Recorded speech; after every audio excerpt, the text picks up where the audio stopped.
देश विदेश की सभी महत्वपूर्ण समाचारों से अवगत रहने के लिए दार्शनिक समाचार के साथ बने रहें। हर हर महादेव। जय विश्वनाथ। श्री काशी विश्वनाथ मंदिर न्यास द्वारा प्रत्येक वर्ष की भांति इस वर्ष भी महाशिवरात्रि के पर्व पर बेहद तैयारियां की जा रही हैं। दर्शनार्थियों के लिए प्रातःकालीन मंगला आरती का समय थोड़ा परिवर्तित रहेगा। दिनांक 15 फरवरी को प्रातःकाल 2:15 से ही मंगला आरती प्रारंभ होगी। 3:15 पर मंगला आरती समाप्त होगी। 3:30 बजे के बाद से दर्शनार्थियों के लिए दर्शन प्रारंभ हो जाएंगे, जो सतत पूरे दिन चलते रहेंगे। 15/16 की जो रात होगी उसमें 4 प्रहर की आरती, जैसा हमारे यहाँ नियम है, होती है। 4 प्रहर की आरती होगी। उस दिन मंगला आरती का आयोजन नहीं किया जाएगा। शयन आरती भी नहीं होगी। जो सायंकालीन सांध्य आरती होती है वह भी नहीं होगी। सप्तऋषि आरती भी नहीं होगी। उसके बदले में ये 4 आरतियां होंगी। अगले दिन जो भोग आरती का समय होगा उसके बाद से चीजें अपने सामान्य रूप में आ पाएंगी। भोग आरती 11:30 12:30 दिनांक 16 फरवरी को आयोजित की जाएगी और उसके बाद सारी चीजें सुचारू रूप से चलेंगी। और रात्रि में 10:30 से 11 बजे तक जो हमारी शयन आरती होती है, तो 16 तारीख की शयन आरती के पश्चात मंदिर बंद होगा।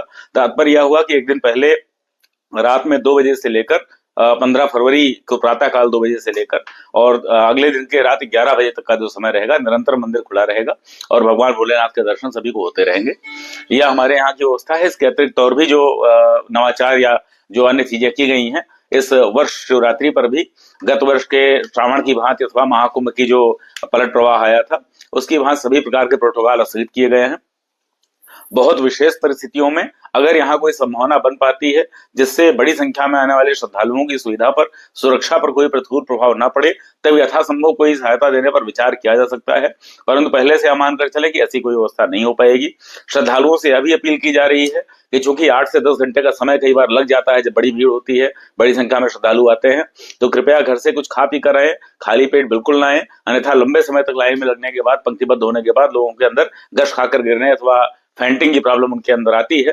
हालांकि न्यास ने अपनी तरफ से यहाँ पानी की, गुड़ की, ग्लूकोज की, ORS की इत्यादि व्यवस्थाएं की हुई हैं। मेडिकल हेल्प डेस्क कैंप लगाए गए हैं, खोया पाया केंद्र बनाए गए हैं, तमाम तरह की व्यवस्थाएं हैं। इसके बाद भी घर से कुछ खाकर आएंगे तो वह बेहतर होगा, यही सलाह दी जाती है। व्रत है तो फलाहार का कुछ भोजन करके आए। इसी प्रकार से जो है यहाँ जो बैगेज काउंटर होते हैं, जब बड़ी संख्या में श्रद्धालु होते हैं, जिस दिन महाशिवरात्रि जैसे पर्व पर संचालित नहीं हो पाते हैं क्योंकि इतनी संख्या में लोगों का बैगेज रख पाना संभव नहीं होता, तो चमड़े का बेल्ट है, जूता है, अपना जो मोबाइल है, घड़ी है, स्मार्ट वॉच जिसकी बात करते हैं, पेन है, जो ऐसी प्रतिबंधित वस्तुएं हैं वह अपने घर पर, अपने ठहरने के स्थान पर, होटल में, गेस्ट हाउस में छोड़कर आए। अन्यथा यहाँ आने के बाद व्यवस्था न मिल पाने पर जो बाहर के दुकानदार होते हैं, कई बार उनके द्वारा भी समस्या आई है कि वो आपको निःशुल्क रखने की बात करते हैं, परंतु प्रसाद बहुत अधिक दाम में आपको या चढ़ावा बेचने का साथ में शर्त होती है, तो उससे ठगे जाने वाली एक स्थिति उत्पन्न होती है। उससे बचने की आवश्यकता है। तो इसके लिए मंदिर अपनी एडवाइजरी जारी कर रहा है। हर हर महादेव। जय श्री काशी विश्वनाथ।